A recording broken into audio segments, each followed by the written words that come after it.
Hello from Island Outdoors 1 on this Memorial Day, May 29th, 2017. Hope you're having a great holiday weekend. Before I show you this knife, I would like to tell you about Memorial Day. It's a federal holiday in the United States for remembering the people who died while serving in this country's armed forces. Currently observed on the last Monday of May, it also marks the unofficial vacation season of summer. Many volunteers place an American flag on each grave in a national cemetery, usually the day before. With that said, I would like to take a moment and give thanks to the many who died serving our country, protecting our freedom, with their bravery and sacrifice, and may you never be forgotten. I thank you. You're all heroes to me. God rest your souls.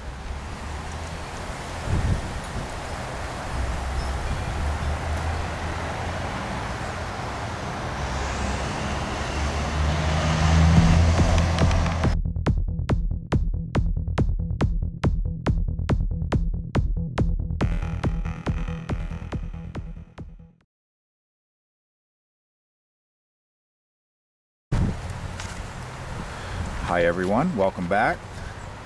I had just finished my Camillus knife series of videos and I was looking for a knife to show you, and one of my last knives I have to share before I start my Schrade knife series is this Ontario combat knife. Is it a coincidence or fate that this is a knife that was used in over 5 wars and I end up sharing it on Memorial Day? I didn't plan it this way, but it is very sobering. So in honor of the fallen, here is the Ontario Knives 498 combat knife. So this knife is the U.S. Ontario 498 combat knife from the Ontario Knife Company.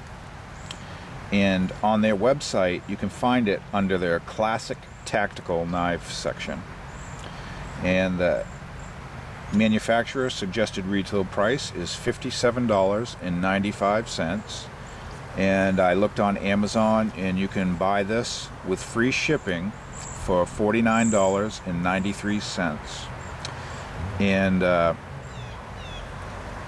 it has a 113 4.5 star average rating on it, 113 reviews and ratings, so it's fairly well respected knife. This knife I bought around 1989 and I was in my early 20s, I believe it was, and being a big fan of action movies and war movies, I remember seeing knives like this, like the K-bar Marine Corps fighting knife, always strapped to the suspenders of a GI's pistol belt, and I always wanted one, so I ended up buying this one. And I wanted to get the K-bar version, but that was like, I think back then they wanted like $80 for the K-bar one, and this one I believe was in the mid-40s for a price. So I ended up going with this one, and I'm glad I did. This is a military spec version of the Marine combat knife, and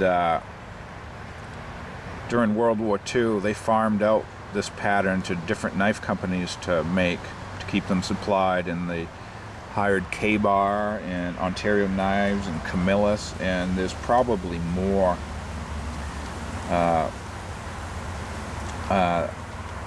I'm guessing like Colonial Knives probably this has knife, some too. Let me get it out of the sheath for you.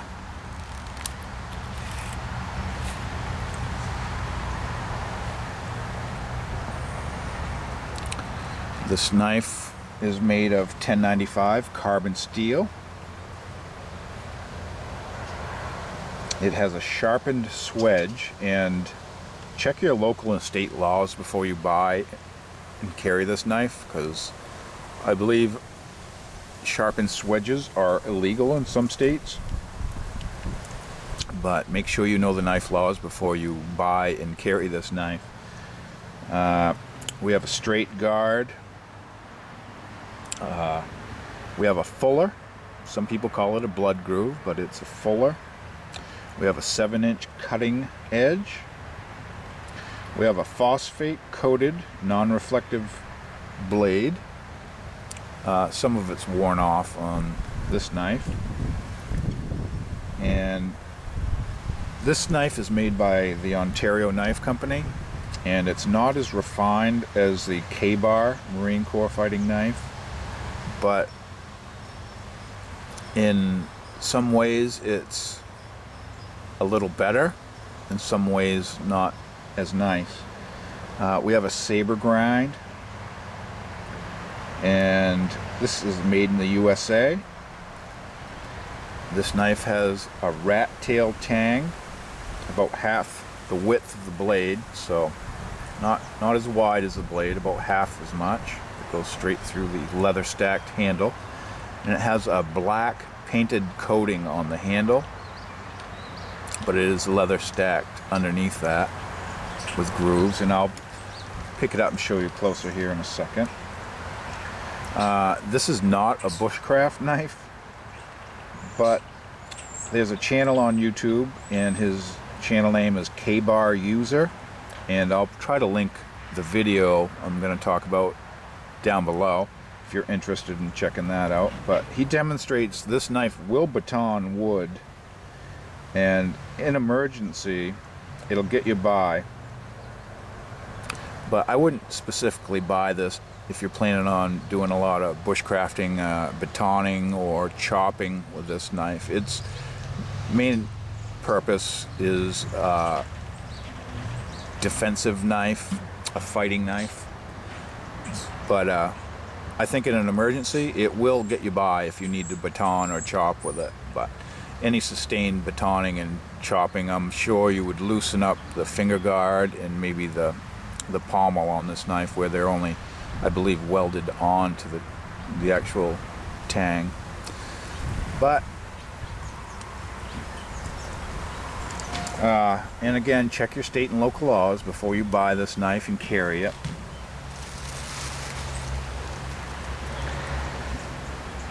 But I'm very happy with mine. You can see, here's the blade up close, and it's oiled, so it may appear a little more shiny in this video than it actually is, but when this dries out, it's like a dried non-reflective black coating, almost rough to the touch.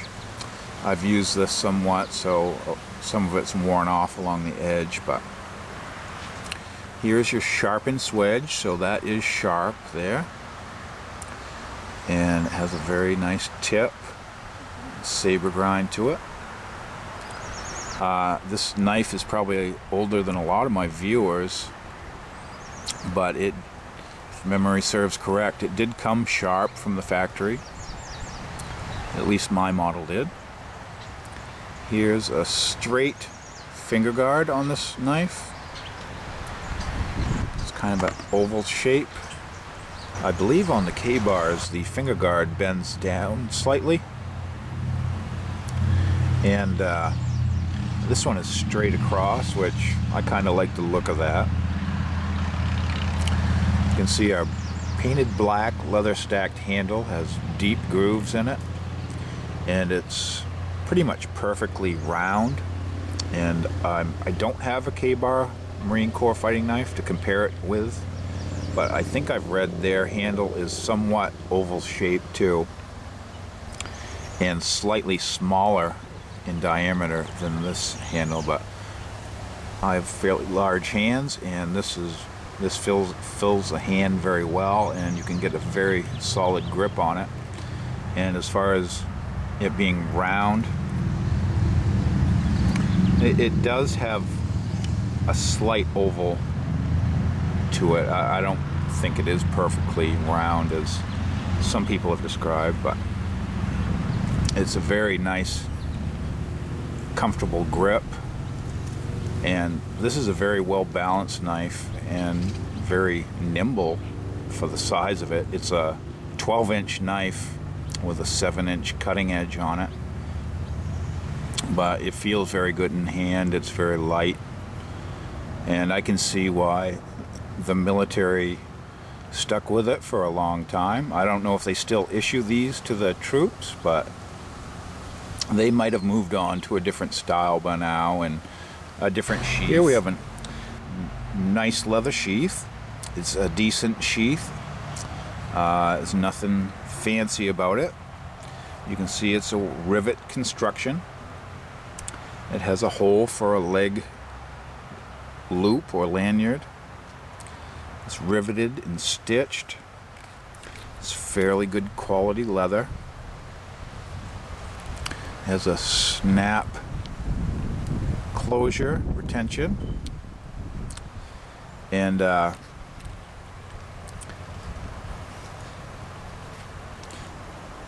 all black coated hardware. And if I remember, the paper that came with it says it's a rot resistant leather. I don't know if that's the coating they put on it or what, but you know, leather's leather. If it gets wet, put away wet, it will get some mildew on it. So just keep this in a dry place with low humidity. And yeah, a very nice sheath to go with the knife. The knife fits in it very well. Mine will slide out, but it's fairly old, so I've read some reviews of the newer ones that people have bought, and they say the knife stays in the sheath pretty well without the thumb strap buttoned. But just a nice large knife. Like I said, it's a foot long, 7-inch cutting blade. I'll show you the Tang.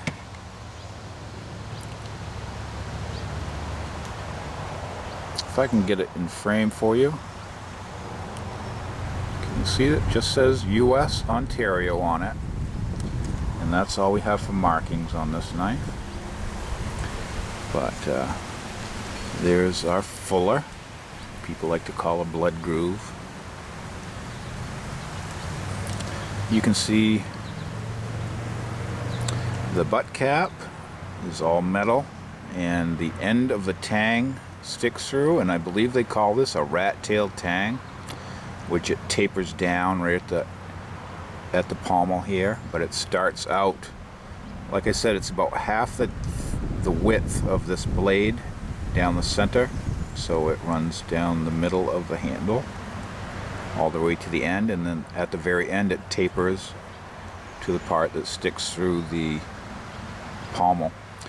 And I believe it is welded construction, as well as the blade guard is welded onto the Tang of the knife. And that's the only reason I would not recommend this for sustained chopping or batonning, because eventually I feel you would break the welds on your finger guard and pommel, and you'd have loose, rattly parts on your knife, which isn't desirable. But for its intended purpose, a defensive knife or home defense, it's a very comforting knowing that you have this tucked away somewhere when you hear bumps in the night, or God forbid you had ever had to use this to defend your house or something. But it's a very capable knife, and I really like mine, and I've had it for a long time. It's a pretty thick blade stock on here. I would almost guess 3.5 millimeters, but I haven't measured it. It's at least 3 millimeters anyway. And you can see the leather handle tapers into the finger guard, as well as it tapers into the pommel. And it's a very value priced knife when you compare it to the K-bar Marine Corps knife, which does focus. There. We're having some focusing issues here for some reason, but it is a value-priced knife compared to the K-Bar Marine Corps fighting knife, and I think it's a worthy competitor to it. Price-wise, fit and finish may be a little rougher, but in spots I believe this knife is a hair beefier, or